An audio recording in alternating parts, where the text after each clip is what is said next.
Ladies and gentlemen, you're listening to Just Women Talking Shit with your host, Jacqueline Cotton. Jacqueline Cotton.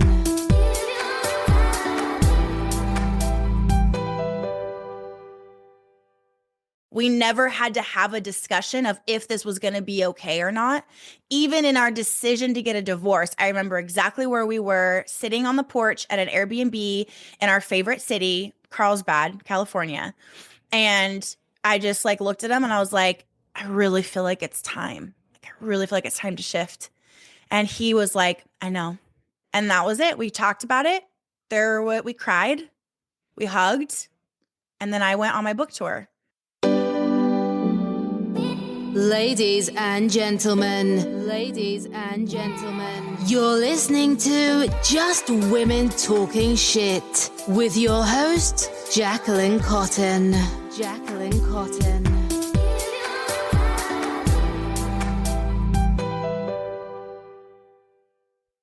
How are you doing today? I'm doing good. I'm so ready. I have like fun plans this weekend, and it's been one of those weeks where it's like nonstop, like back to back to back everything. And I'm so ready to just unplug after today and have a good time. But I haven't done any like press at all. And so seeing this on my calendar at the beginning of the week, I was like, okay, I'm so looking forward to that. I love this stuff. Oh, good. You just made me think about a piece of content that I saw from you, and I was going through the other day because I'm that person. I'm like, save every time I find like some gold. And I remember a reel that you posted, and first off, it tickled me pink because I'm like, I love how bossy she is. But it was it was that reel where you were like, okay, I've got your whole weekend plans laid out. And you went through and you're like, this is what you're going to do on Friday. This is what you're going to do on Saturday. And by Sunday, it was like, you're going to have oil in your hair and you're going to go shopping. And I was like, this bitch is a genius. It's a good weekend. I like take my weekends very seriously. I love it. But Allie, first off, thank you so much for being here. Yeah, of course. You were one of those people that were on my list. Like I had a spreadsheet.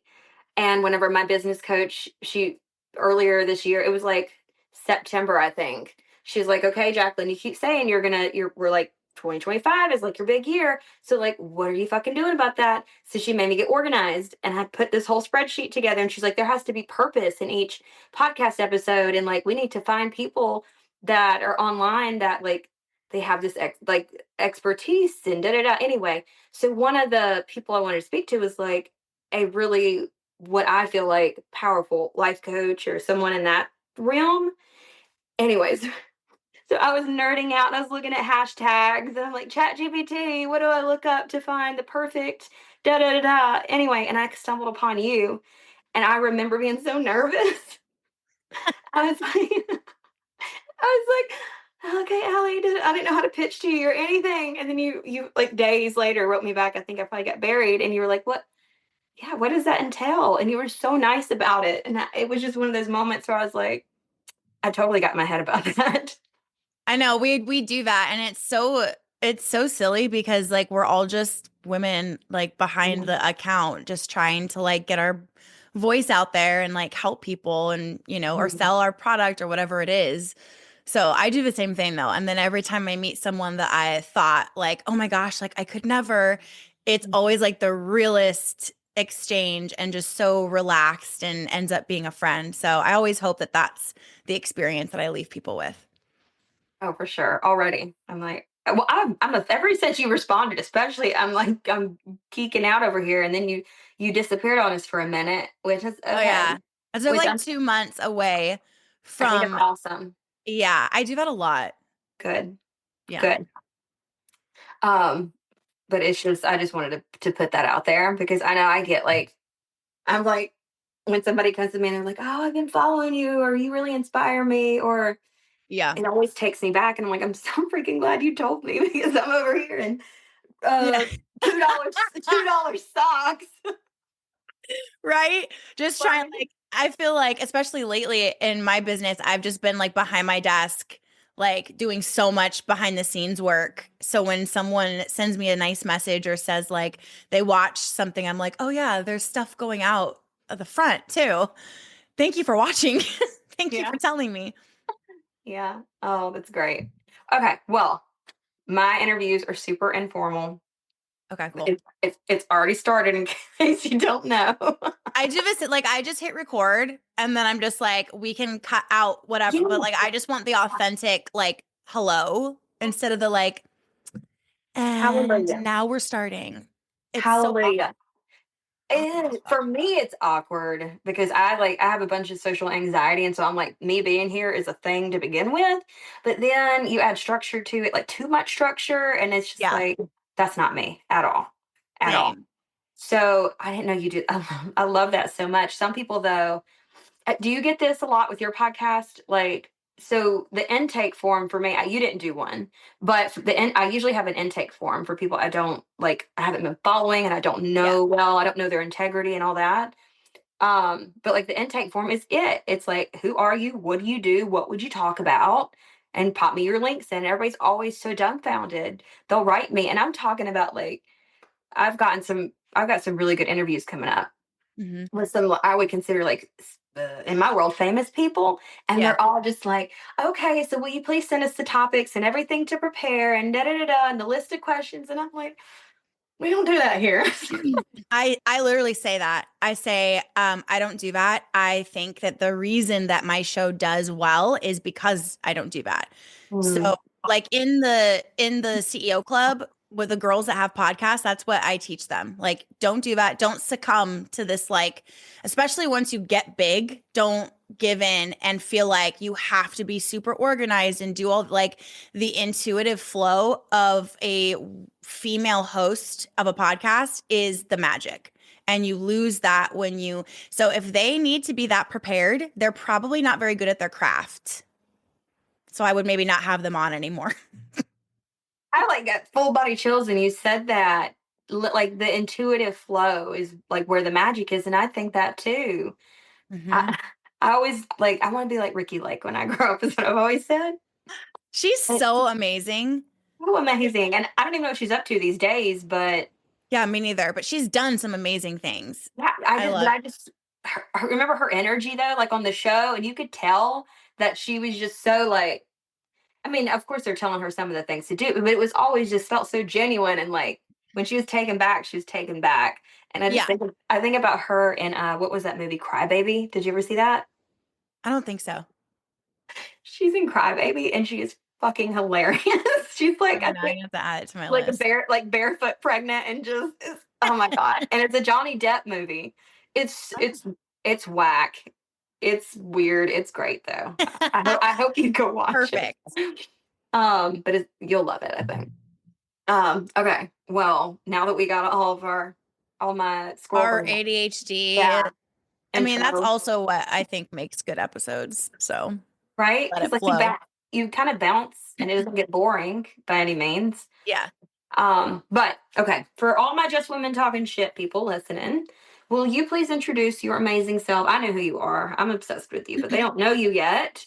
Uh, so can you introduce yourself? And my main question is like, what are you doing in the world to make it a better place? I know you've got a huge brand.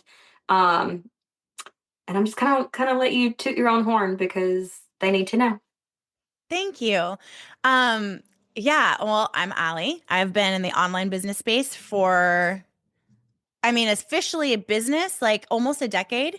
But before that, for years, I was kind of like a mommy blogger, like way back in the day when that was new. And I really just, mental health is a really big thing for me and my family. And I know so much more now, but like looking back, but when I was in those earlier years when my kids were super little and I was blogging, really just for me, for fun, and I had a very little small but very loyal following, I was just really struggling. Motherhood is something that I didn't really think about much as like a kid.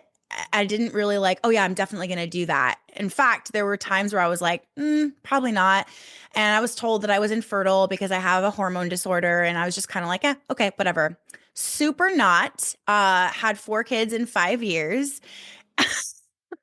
Like, okay, here we go. And so I just kind of fell ass backwards into motherhood. And I was very young. Like Brian and I got married. We're not married anymore. And we can talk about that too, because I love talking about positive divorce, like so much. But we got married when we were like barely 20 and had our daughter when we were 21, and then just kids.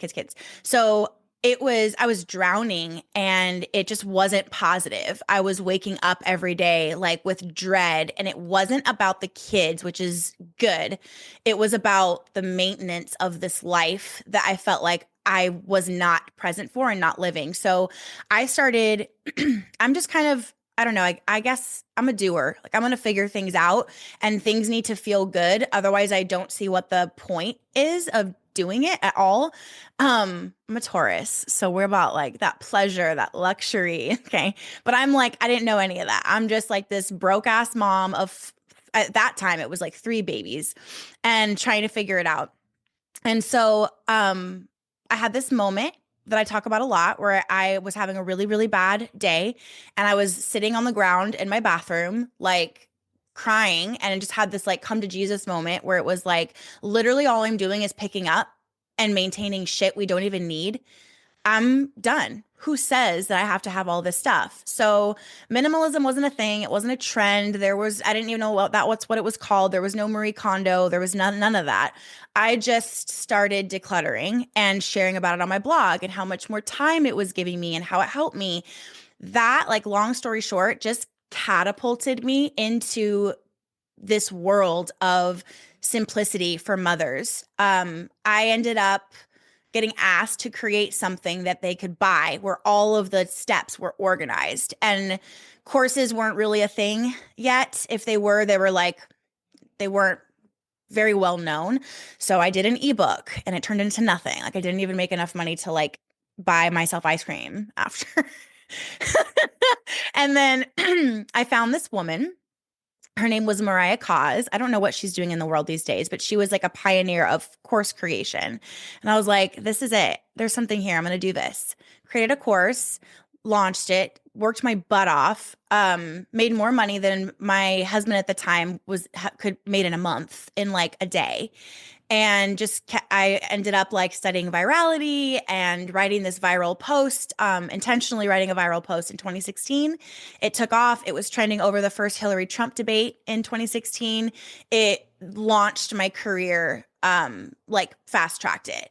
And then I stayed in that space for a while, but it led me very much into like psychology and how the subconscious mind works and why people can't let go of things, why we allow ourselves to have such messy, shitty homes. And I can walk into your home and within 30 seconds see what you think about yourself. And that fascinates me. So I went super deep into like programming of the mind, worthiness issues, studying how our physical environment affects us as women. And then today, I mean, shit, I'm certified neurolinguistic programming practitioner, neural energetic encoding, emotional freedom technique, hypnotherapist, like all these things, because I can't stop being fascinated by how our minds are literally creating everything. And manifestation is not magic, it's literal fact and science. And you can use your brain to create whatever the fuck you want, however the fuck fast you want to. And I use that information to help women make their lives lighter in every way. I had to mute myself because I'm over here like, yeah, Jesus. You hear those, like when I'm down south, I don't attend church anymore, but I just remember it in church. It's like, amen, you tell Yes. Yes. that was me over here like, yes.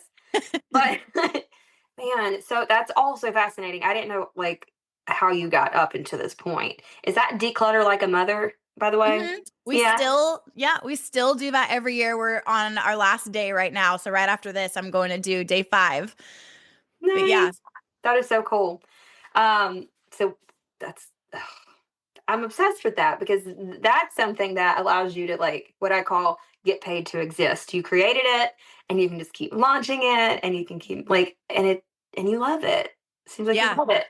I love that you love what you do. Like, it's pretty obvious that you love your community, the people you serve, and you touch base on positive divorce. I want to talk about that. Yeah. But it's just hearing all of that, things are starting to in my brain make sense. Like the content I've seen, your stories, I'm just getting a better idea of like I guess your timeline. And you said Yeah. that you and your husband, y'all got married pretty what did you say young? Super young. Like Okay. we met in math class in junior high. Oh shit. And we went, yeah. So we were kind of in the same friend circle and we didn't get together until senior year, but we were married like 2 years after that. Like we were married so young. We were both raised at the same school, a very, very oppressively religious school. And then our parents were definitely like, we were definitely both raised super religious, very like evangelical Christian, just very oppressive of women specifically, which was really hard for me with who I am now. It took me a long time to get here. I would have gotten here so much sooner if I thought I was allowed. Oh, Um, holy shit. yeah. So Damn. there's a lot wrapped into that. My husband, Brian, never, ever, for even a moment, put any of that bullshit on me.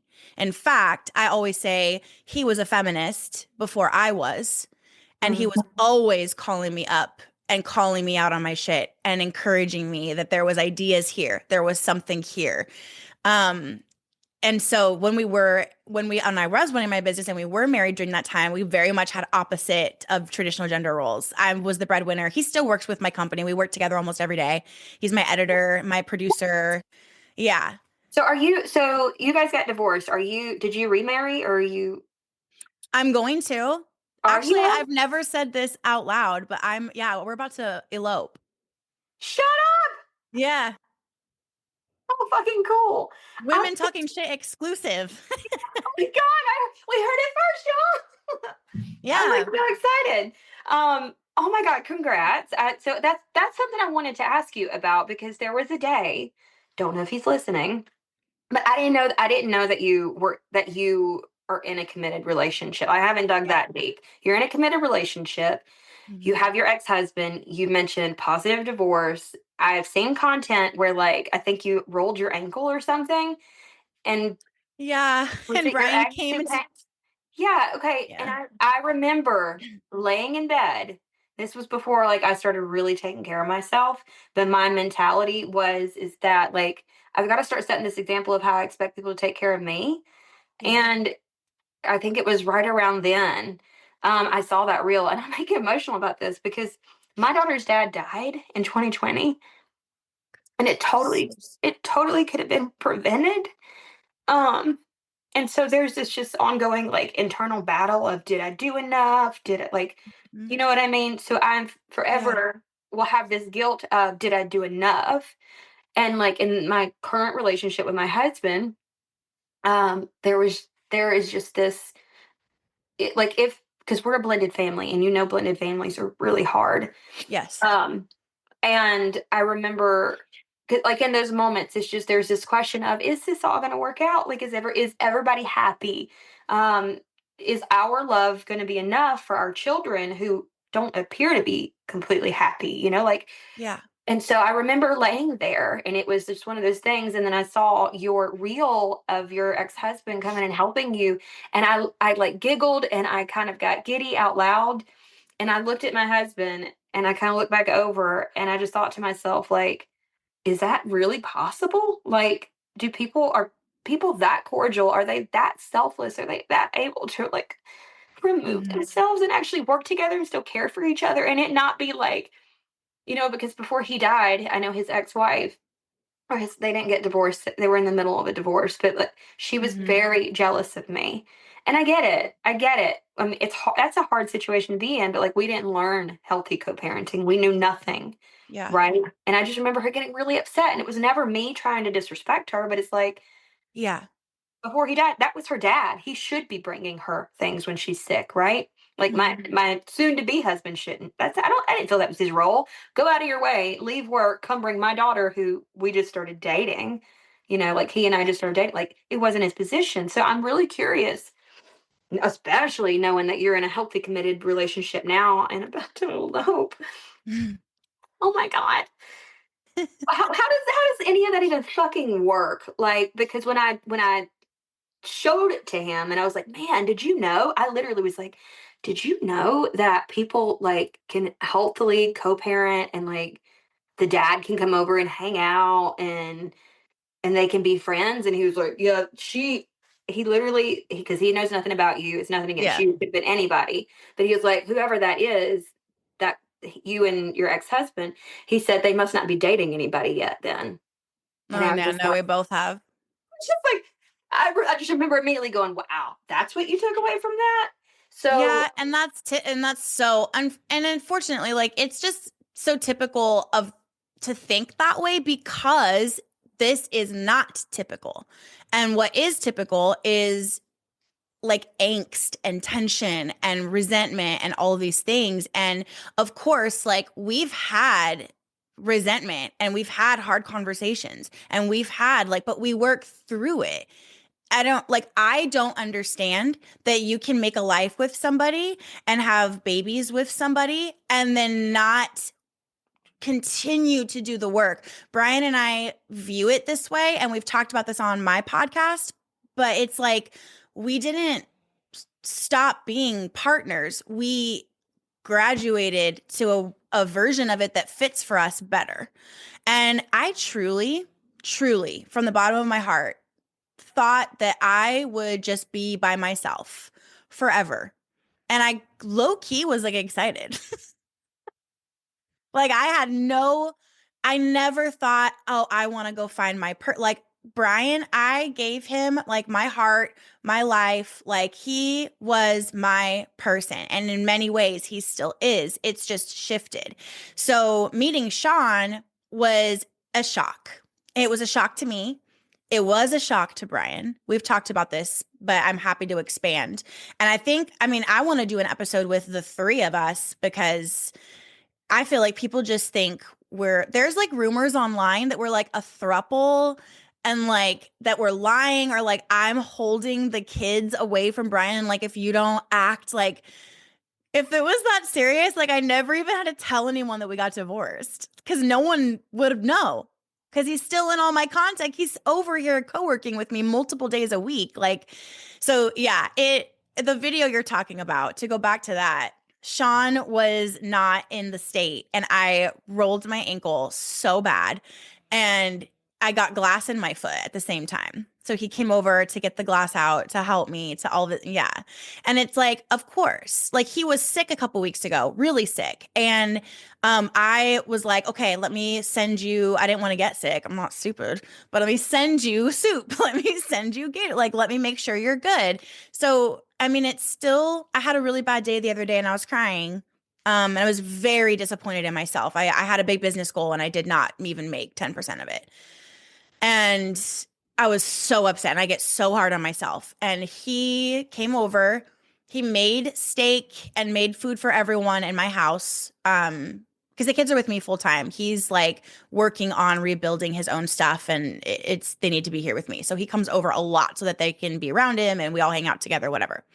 And he made dinner and he gave me a pep talk, gave me a hug, was like, you're going to fix this. This is what you do. But today you need to just rest and eat steak. So like, we're still partners. We're still everything. And I don't understand the other way. I don't understand how somebody could come into someone's life and then be upset that they have a good relationship with the mother of their children, the father of their children. I'm surrounded by scenarios like that with friends. And it breaks my heart. I don't understand. We never had to have a discussion of if this was going to be okay or not. Even in our decision to get a divorce, I remember exactly where we were sitting on the porch at an Airbnb in our favorite city, Carlsbad, California. And I just like looked at him and I was like, I really feel like it's time. Like, I really feel like it's time to shift. And he was like, I know. And that was it. We talked about it. We cried, we hugged, and then I went on my book tour and then I came back and we worked out the details. Like it was never normal. but you get to decide that. And he was on board with that decision. And that's what the difference is. You have to have both. So I don't understand when one person is like, I'm just committed to this being miserable. And I'm going to be super immature and make sure that you know how angry I am and put that above the kids seeing everyone being together. Dude, I'm like really fucking emotional over here because I mean, it's just first, marriage is hard, and then you combine Yes. two different families. And like my situation is a little it's my situation with her dad dying. And we were in the middle of our second custody battle. There was a lot of turmoil, a lot of trauma, a lot of just shit, going on. And when I married into my husband's family, I was just like, fine, like I'm gonna get a family, and I don't have the greatest relationship with my family. I come from a lot of traumas. I'm like, yeah, I'm getting a family, and I squeezed a baby out of him. He told me I wasn't getting one, and managed to get one out of him. But he's got three boys. I've got my girl, and then we had our baby together. And it's like I guess when I'm gonna come back to your story in a second, but I'm curious for my own personal benefit. You said there was like it was just you guys knew, and like my husband and I have had these discussions. Like I had one this past week, and they're hard discussions, but like my daughter is suffering tremendously with her mental health. She does not get along with her brothers. She's not doing well at school. I'm considering taking her out of school, homeschooling her, because I mean her dad, low key, died from an overdose. Nobody wants to even fucking talk about that. And I've been pumping my kid full of antidepressants and ADHD medicine, and she weaned herself off. And so it's like all these cries for help. And for it to be so like, you guys just were so mature about it, hard conversation, but like, how do you get to that point? I think that when but what is was there a process getting there? Like, were there several discussions up to that point? Like, had you guys kind of been working towards that and you didn't, like, you knew it, but you just kind of knew? And Yeah. then, So it was mostly from me for years, just saying, like, I just have a feeling. I have a feeling, and I would cry. Like, I didn't know how to wrap my mind around, like, let me give you an example. I would be like happy in my life, doing my thing, and then like pick up a new book. And in the book, the author is telling her story and what she's been through, whatever. And she would mention getting divorced. And every time I would come across that, I would have a knowing in my soul that, like, pay attention to what she's saying here, because you are going to go through this and you're going to want to do it graciously. Like, read this section. And I would purposely skip the section and freak out because I didn't want to ever get divorced. Like, that is the worst thing that could ever happen where I come from. And especially because how could I divorce Brian? No one's beating me. No one's abusive. No one's like, there's no drug use. Like, he's a great dad. Like, there's nothing. But I just knew. I can't describe it any other way. And Brian and I have always had really open conversation. So I would tell him that. I would literally tell him what happened when I was reading the book and just how I was feeling. And he'd be like, oh no, like, well, okay, like, do you need to talk about something? And I'm like, no, I just have a feeling. And then it was almost like premonition. And that was like for years, like 10 years ago, it started. And we've been divorced for almost 4 years now. And so I started communicating like, hey, I'm just not feeling like, I'll be super honest. Like, Brian won't mind. We talk about this on my podcast all the time. So I'm super real and it kind of freaks people out. So just edit out or stop me or whatever. But the big like thing for us was like, I'm a lot. I am very strong. I am very opinionated. I'm the leader. So I need fucking alpha male energy. Like, and Brian is just not that. It's not that he's masculine. I actually think in many ways he is very masculine because he's so grounded and calm and, whatever. I think that's masculine because I'm over here with ADHD, like flying off the handle for everything. And he was always like, not that way, but he just wasn't more than me. I'm not his girl. He's not my guy. Why this all happened, I don't know. Maybe we should relook at what we think marriage is supposed to be. and what we think relationships are supposed to be. And are they really supposed to last forever? And is it a failure if they don't stay the same? I don't think it is. I have a very different outlook on marriage now. And so, yeah, we had started having these conversations. And I would just say, like, I sometimes don't feel safe. I sometimes don't feel protected because you're not more than me. I'm more than you. And it's just your personality and it's just my personality. So what do we do? So we were like, we went to therapy, we did all the things, and like we never really had these like awful like fights or anything. It was just these real conversations a lot. And he was always like, I'm never going to leave you. And I was like, well, I'm never going to leave you. This would be a discussion. This would be like a knowing. And I don't think we should do anything until then. And he was like, agreed. And we stayed that way for about 4 years. And we would just bring it up every once in a while, have these conversations, just like, man, I'm just really feeling sad. I feel like this is going to end. I don't know when. And Brian would just be like, I don't want that, but I totally know what you mean. And like we left the church together. We unraveled our religious trauma together. We went to therapy separate. He worked with an amazing life coach for men for about 2 years and really transformed and went through a lot. I was doing my own transformation. And it was like we were growing separately and side by side parallel. And then it just made sense. And on that trip, we literally went to his cousin's wedding. And on that trip, I just knew. And he's thanked me since then. Like, thank you for being the one to say it because I couldn't have. And brings me to my previous point. My relationship now, my man will literally like come up and put his hand on my chin and be like, try that again. Don't say it like that. Like, we love and respect each other. Try that again. I'm like, oh shit, it's daddy energy. And that's just a silly example, but like he really, like, he is more than me. He is stronger than me. He is more grounded than me. He is like his personality, he can handle me and nobody ever has been able to. And it's nothing against Brian at all. And he knows that. He tells me when I broke up with Sean a while back and Brian was like, what are you doing? Literally no one, like, he's like, you're a catch, you're a unicorn, like you're rare, but you are a certain way. He's like, I have a lot of friends. I know a lot of people. There is no one else that's going to be able to handle you the way he handled you. Like, you are being so dumb right now. He was like angry. And he was right.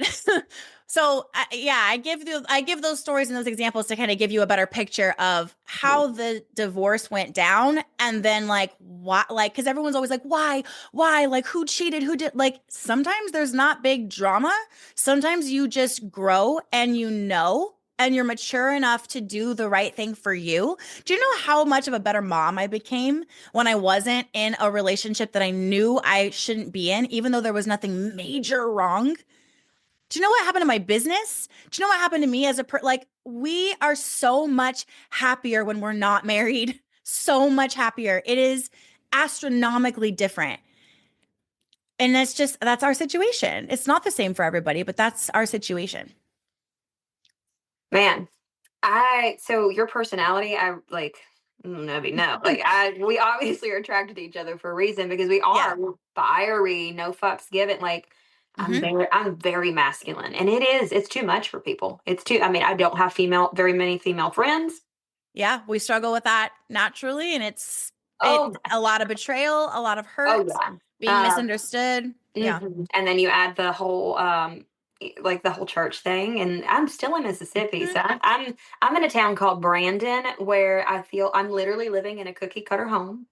All the kids dress the same. My daughter that's what's so funny is she shows up, she's so much like me, and she's fiery. And when I say fiery, she even dyed her hair like fire red. I love it. Right? And it's just like she's going to be the same way. So I'm curious.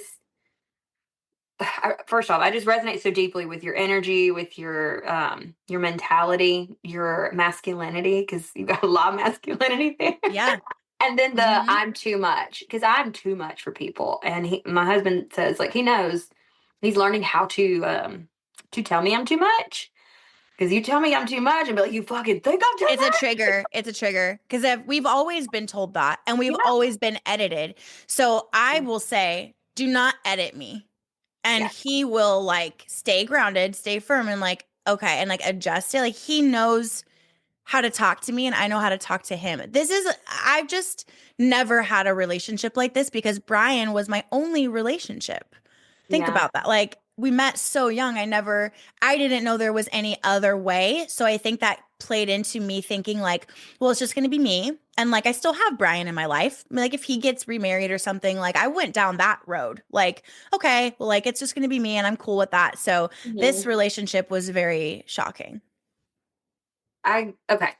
So, with all that being said, when you were telling your story, you said some things, and I mentioned my daughter and all that because I mean that's Mhm. the situation. That's a real life shit I'm going through right now, trying Yeah. to navigate it, and it is a situation where it's like, it as a mother, it feels like I'm gonna have to pick marriage or to raise my babies. Mhm. That's a situation like when you have.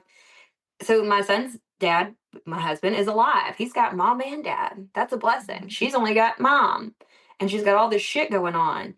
So you said something when you were talking about you and Brian, and just that knowing. But like for me, it's like a guilt that if this doesn't work out, like I say the same thing. Like I told him, I said, if we get divorced, and he says the same thing, I'm just done. Like I'll have a friend. You know what I mean? Like Yeah. I'll have a friend.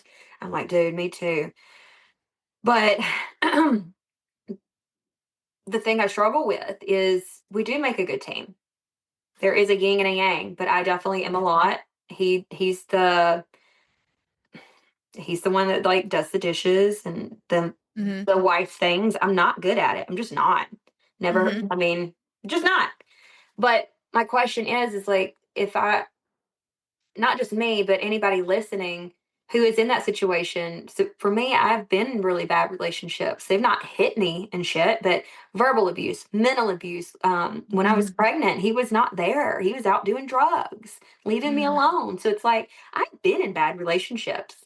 This is not a bad relationship, Right. but there's guilt. Like, and you said something about how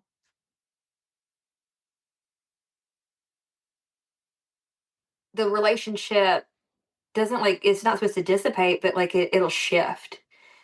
So I'm curious, how do you navigate or how, like, because that's what it feels like. It's such an important decision to navigate. And when there is no like big grand, he just knocked me the fuck down to the floor. He's been beating me. Right. He's been cheating on me. How do you as a woman even come to that level of strength, I guess, to be able to go, you know what, it's not him. It's not even me. I'm just like evolving and how did you explain it? We were I just growing Yeah, we were like parallel. parallel. Everyone's Yeah. always like, "Oh, you just grew apart." Like we didn't grow apart. We grew parallel, but it was never like I never ever had that. I don't even know how to describe it because I don't want it to it's not like, "Oh, love, like fuck that." Like you choose it and it's something you embody and whatever.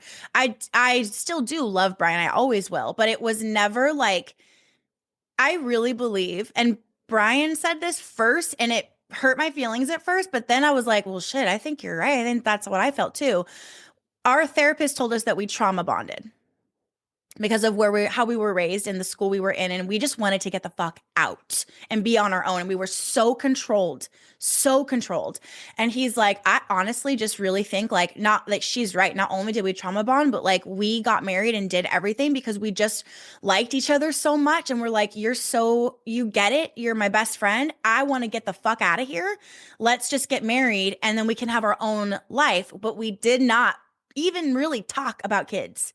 It was something that happened. And so I'm like, now I'm looking and I'm like, well, it's beautiful. Like we had a family together and I have a good dad for my kids and he's so present and he loves them so much. And now they have two because Sean did not have any kids biologically and he's just completely come joined in and like they go to him for certain things and it's beautiful. But it's like of course I felt guilty because of all of that. Like I didn't mean to trauma bond with somebody and then just get married and then get pregnant and have kids and then just be like, peace. Like that's not what I did, but that's how people talk about it. That's how they talk to me. and it hurts. So it's like, yes, the parallel growth thing, I just knew, but of course I felt guilty because so many women wish they had a man like that. But that's not me and that's not on me.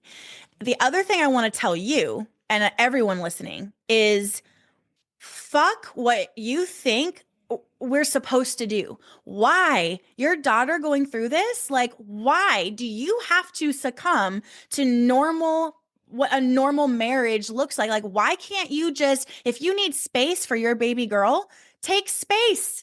Get her out. Take space with her. It doesn't mean you have to get divorced. It doesn't mean you're not going to live together again. It doesn't mean you even don't live. Maybe there's, I don't know, your house situation. You could live on a different level. You could move. You could, what the fuck? Like, do whatever you want. I am so sick of because I've had fear of like, what if I get divorced again? What is that going to mean about me? What is it? And I tell that to Sean all the time. Like, oh my God, what if they're going to talk about me. It's going to be me. I'll be the problem. Well, what they're going to shame me. They're going to slut shame me. They're going to all of these things. And it's like, fuck that. We get to write our own story. We get to create the relationship that we want. And if there's something big like that happening, you bet your ass the man becomes less of a priority. And I'm going to do what my daughter and I need. And if that is unconventional and people don't understand it and everyone's confused or clutching their pearls over they're not living together. Get the fuck away from me. Like you don't, and that's the thing too with mental health and why I'm like so passionate about this for you right now is because you're her mom for a reason. She needed you as a mom. That's why she chose you before she got here. We're a mess, girl. It's just a lot because when you do come from, like the background we come from, where you're spiritually abused Yep. and shamed, like my whole virginity was shamed. They conducted a whole sermon and nobody went up and prayed except for like they shamed me into repenting for my sins. And so there's so much trauma and like this is what that little girl wanted was Yeah. this cookie cutter home and to fit in. And now that we're here and I see her struggling with the cookie cutterness of everything being done, like watered down and dumbed down, it's just like I needed to talk to you today and we couldn't have planned the timing of this or anything. And only God knows, right? Like what's Yeah. going on right now. But hearing everything you're saying is just such confirmation for me because I've been thinking about things like that. Like I don't want to just get divorced without at least trying. Like, could we live in different homes? I don't know. Why not? Like, that's what I'm saying. Like, why not? They're like, and we're also in a movement right now where young people are getting married and having their own rooms. And it's beautiful. Like, who was it? Cameron Diaz was talking about this, but Gen Z is doing this. It's so beautiful. Like, why do we have to do it? Like, you're the person, Sean is the person I want to do this next part of my life with. But why do we have to do it the way that everyone thinks we have to do it? Mm-hmm. Why did you get like, if you're really married and you're really in a partnership, then that means you are prioritizing what's important to each of you. And that's going to shift and you're going to take turns. If he was going through something really dark and really hard with one of his boys from the other relationship, you would be like, what do we need to do? Mm-hmm. What do we need? But why is only the woman the flexible one bending over backwards for everybody? Like, no, if you need to take the time, then you take the time. Yeah. There's And always a way to figure it out.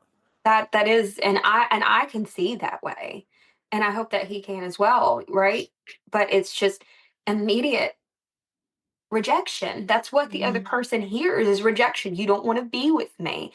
And it's so hard to get through to someone when or tell me the genders of your babies. You got 4. My daughter is 15 and she's my only girl. And then I've got 3 boys. Okay. So imagine that's the situation here. It's 4 boys and 1 girl. And then on her dad's side, she has a step brother and a half brother. So she's literally the only fucking girl. And then she's got a mom who's super masculine. And then she's got a stepdad who's never, ever had a girl. And all the boys are mean to her. They call her fat. They call her grenade. They're fucking mean. and then the kids at school are really mean, and she's trying to figure out her identity, and they say things like grave baby and just all these things. And you mentioned the flexibility. Like, yeah, I feel like I'm the one that has to be flexible, and even bringing the situation up is uncomfortable because I immediately know this isn't conventional, and I like feel the pressure immediately. Like, what would that make me look like? Because my dream is right now, today, I would be completely okay with taking her out, taking my other one out, and us having. I want to buy a camper. It's like because he needs to I've be done here. that. Really, he needs. Oh my God, we got to talk about that then. But he needs to be Yeah. here for his boys, and I get that. I respect Yeah. his relationship with his ex-wife enough to know that like he's got to stay planted. But my big thing with Finley, my daughter, when her dad was alive, was I felt stuck. I couldn't do that. I couldn't pick Yeah. up and go. So it's just like where it feels like if you do it, if you even try to be unconventional, like let's say that I do get a camper, and I take the kids and I homeschool them, and then we come back and like and he sees his dad. I would love that. Would be so cool to just test and see if everybody was happier that way. But I just already know that it would feel like immediate rejection, to the other person, and everybody's going to assume, oh, they're divorced, they're getting divorced, or they hate each other, Mhm. and so it's just Yeah. like So a it's total like, mind fuck. yeah, it's like all of this. This is why like I love the techniques that I do, because all of that worry and all the stuff you're holding goes away. Like I would recommend EFT to you. It will clear, like you will, Tapping. yeah, tapping. Okay. It will literally clear, like, I mean, it will be gone, that you just will stop caring what they think. But yeah, it's like, fuck what they think, fuck what you think you should be doing or worrying about what they're going to say. This is an extreme situation. So it calls for extreme moves. And you can communicate to your husband, like, this is what's going on with Finley. This is what I'm feeling led as her mom. This is what it like, can I just take a break? Can I just take her out? I think she just needs a break. Can I just go explore with her for like a few weeks and just do this thing? And can we just stay connected? Can we just, I feel like in my bones, I don't want this to turn into an awful story. Like, I think we need to take her out of this. That's my If he ultimate takes fear. that as rejection, girl, you didn't say anything that was rejecting like that. You can't, even though the ones we love the most, we cannot take responsibility for how they perceive what we say. We can only control ourselves, our intentions, and our words. And that literally had nothing to do with him. So if he took it that way, that's an issue he needs to work through. Yeah. Just because you're married doesn't mean you're like, now I have to carry every single thought and emotion you ever have and change what I know is right for me. Like, that's not real love. That's fucking codependent. No, you're so fucking right. You're so right. And it's something I'm gonna have. I'll work through, and we'll figure it out. I Yeah, but I just want you to know, like, I see you and I can feel it in you and how heavy it is. And so heavy. I know you need to make this lighter for yourself, and you need support every way you can get it, and you need to take a second to think about what you need to do. And everybody listening, like, everyone has something in their life at some point that feels like this, even if the details are different. Like, you have to do what you know you need to do, and a partner is supposed to be with you for that. And if they won't, then they were only going to be your partner if you were typical, and you're not typical. Yeah, that's what I'm finding. Bob Allie, that's what I'm finding. It's so funny because whenever I got out of Mississippi, we moved after Hurricane Katrina, and I was 16, moving to New York Mhm. City. That you take a Southern church girl and put her in the Big Apple. Yeah, I I learned can a lot. imagine. I learned a lot fast. And what's funny is maybe you have like a hot take on this, but what is it about the 30s, mid 30s, where you are just like, if I got to start over, I got to start over. Mhm. But it's just like this unfuckwithable. Like I know now. It has been so hard, and he is so great, and he has loved me. I would say unconditionally, Mhm. and I think will continue to. But Yeah. it's like there is this. I don't know if it's 35, almost 40. maybe it's all the grief, all the loss. Yeah. Maybe it's the now that I'm fully owning who I am and being unapologetic about that and starting to make money and being successful. I don't know. The show's starting to get big. Mm-hmm. And I'm just, as you see, sitting in some fucking socks on my cold ass concrete floor. You see my bed, like I don't care. I know, like I know who the fuck I am now, and that's something I want to maybe end with is like, which when did that happen for you? Because like I know we've known who we are, but it was as you said earlier, like edited and watered down, and you didn't know you were allowed to be this much. Yeah. Did it start hitting you like in your 30s? Was it some big event? Like, It wasn't a big event for me, and I think I expect it to be still a little bit, but it was like trickled in through like walking away from religion and walking away from the church, knowing that I was going to lose pretty much everybody that had been in my circle my whole life, and I did, including the closeness I had with my best friend that I've had since I was 7 years old.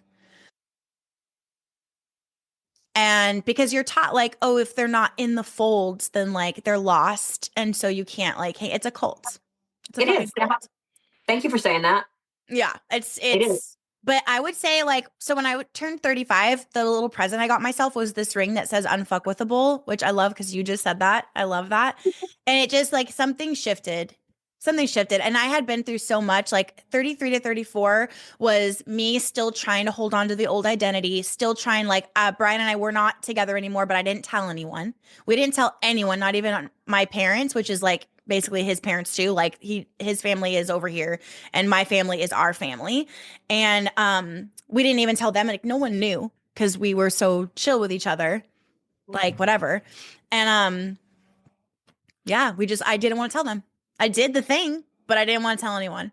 And I was holding on to that old identity, staying fake, staying vanilla, making sure that I was still appearing to please everybody. I was learning about, neurolinguistic programming and psychocybernetics and the power of crystals and all these different things that were like evil, dark, like Yeah. yeah. And so, and I Allie. was hiding everything. I would hide books when my parents would come over. I would like hide books like, and then when I was 35, I had gone through like so much. And I just was like, fuck this. I am so done hiding. It's exhausting. And so now, like, I choose what I share. Like, that's why you probably didn't realize that I was in a committed relationship because I'm very private about that. I really like that new level of privacy. Like, Yes. I wear my ring, but I haven't said shit. Like nobody, everyone like is trying to figure it out, and I like that. I'm not gonna.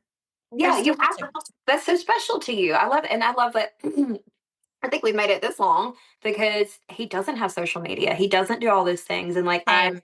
I keep him private. I Mhm. keep like I told him, I said, you get like one post a year, man, and that's happy anniversary, and you don't even see Yep. you don't even see that shit. But like my stepkids, I keep that private. Even my kids, I barely post them, right? Like it's just Same. not People they don't don't need that. realize, yeah, till It's they not their listen to my business. stuff. Hmm. Hmm. Not their And that's business. how it should be, because that's not the point of what I'm here to do. I'm here to help women simplify their lives, make things clearer, lighter, better, and rewire the shit that's keeping them stuck in these patterns. So why do I have to be like, oh, today we had an argument and it went like this, but I'm not like the people that post about their relationships are always the ones that end up angry, divorced, and are miserable secretly. The more you talk about your relationship, the more you're faking it. Oh my God. Thank you. I did not realize that until I married this man. All the other times I wanted to brag, I wanted to put him out there, like, but it was because they were that those relationships were empty as fuck. Yeah, you're Empty. trying to prove if I get enough likes, you're trying, and subconsciously, it is a safety thing. You're Yeah, trying to prove it to yourself. dude, that makes so much sense. All right. This has been really good, but I know you gotta go. Shit. Shit. I know you're so easy to talk to. This is such a vibe.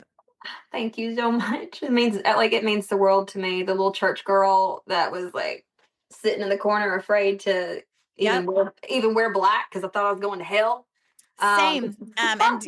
And the for the purity thing, like, oh my God, I feel like we could have like 5 episodes together on just all the fucking trauma. let's fucking chat again. That's what we need to Yeah, do. Let's chat text me. again. Yes. For sure. But before you hop off, tell everybody where to find you. Well, now that I'm risen back from my Lazarus back to Instagram. I love how you end it with a Bible reference. Yeah, I knew you would get it. My kids the other day were like, "Who's Lazarus though?" I was like, "Hallelujah. Thank you." That's a good sign. Yeah. I'm on Instagram. It's Allie_that's me. You can DM me. You can like to personally connect with me there. But then yeah, go to the website, alliecasazza.com. Kind of choose your own adventure. If you're a fempreneur, I've got so much for you. If you just want to improve your life and kind of more lifestyle mindset stuff, I'm like the queen of freebies and they're really fucking good. I take a lot of pride in my free lead magnets. Like they are paid product worthy. So go, it's alliecasazza.com/free shit. Oh, of course it is, Allie. Oh my God. Go Well, get yourself what you need and get supported. I love you. And I'm so happy to welcome you guys into my community. thank you Thank so you much for for being having here. me. You're Seriously, amazing. thank you for being here because I told you you're on my chicken list and I was like scared shitless to even message you. Oh, hell no. I'm so glad you did. And And now we it's will do like this again. This is so good. you're so good, woman. You're so good. Have a great live. Is this gonna be on Instagram? No, it's in the challenge community in my like Okay. my private thing. But Got yeah. I was like, I'll just come hang out. Yeah, I will. I do need to do an Instagram live soon though. Thank you for reminding me. Okay. Well, you're welcome. Well, I All love right. you and I'm so glad we connected. Yeah, same. And we'll Thank shoot you, the shit girl. later. Yeah, so Okay. welcome. Have a Bye. good day. You Bye. too.